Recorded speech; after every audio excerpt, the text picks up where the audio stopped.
Assalamualaikum and hello YouTube. My name is Nur Muhammad from NM Watch and I'm coming to you all the way from Malaysia. Okay, so before we do this, so what's in the box? This is, yes, it is a Blue Shark strap watch accessory box, but there is no strap inside there. Instead, there are a few watches, alright, that is from another watch swap with my friend Mr. Boon. Okay, so before we do this, it's going to be a very quick video, but before we do this, let's do a quick wristwatch check. Today I am wearing my vintage Casio G-Shock Gosman, which I have swapped the original, not original, the original strap is already, quite damaged, has broken, so I've put this Jason Case strap adapter and the rubber strap from Borealis, which feels really comfortable now. Okay, so let's get to the box itself. So let's do the drum roll and boom, what is available inside here? So if you guys remember, in like past few months I've done a watch swap with my friend, and he gave me about, I think, 5 or 6 watches at that time, and and in return I gave him my watches for him to to have a look. And this time around he gave me a total of 7 watch and I gave him a total of 6 watch, yeah? And for 2 weeks, and I'll be doing a video review for every one of these. Okay, so what is in the box, right? So let's get into it. Yep. Yes, immediately we see a Seiko 5. Let me see if I can focus. Yes, this is a, I'm not really sure, I'm not really sure is it really a Seiko 5, because there's no 5 logo there, so I'm not sure whether this is in which line. Of course, I've swapped the bracelet because the original bracelet couldn't fit my wrist. So yes, there is a Seiko here.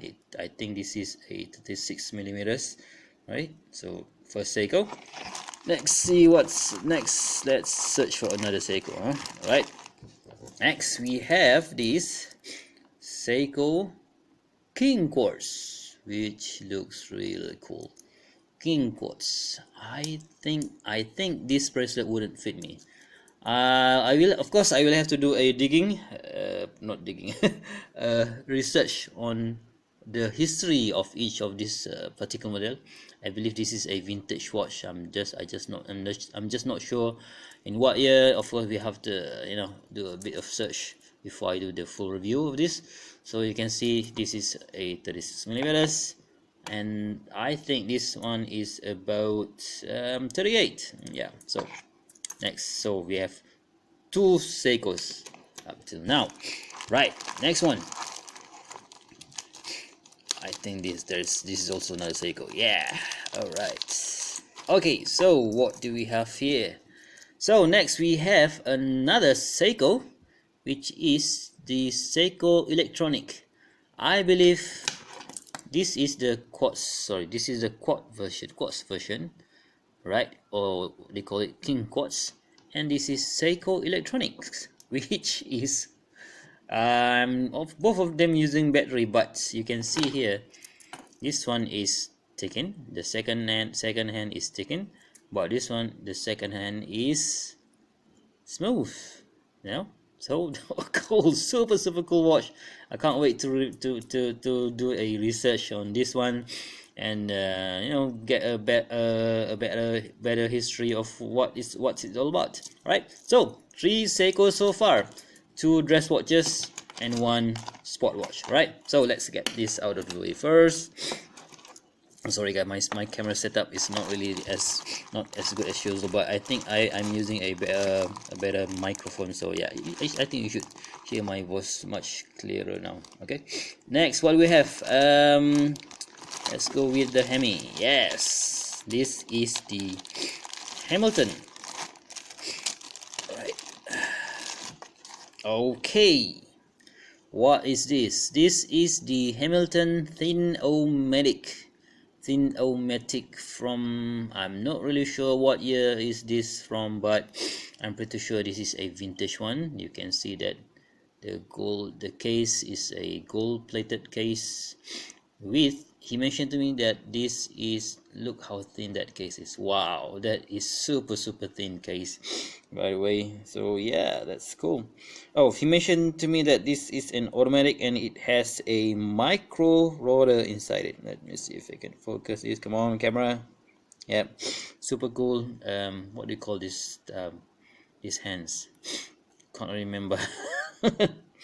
Dolphin hands, I think. Yep, this is an automatic watch. Look how thin the case is, and the case is a monoblock, so there is no case back down here. You get all of the movements and everything must be put from the top of the case, which is really cool. So this is about, I think this is 34 millimeters, but a gold plated case nonetheless, which looks really cool, right? So next, what do we have?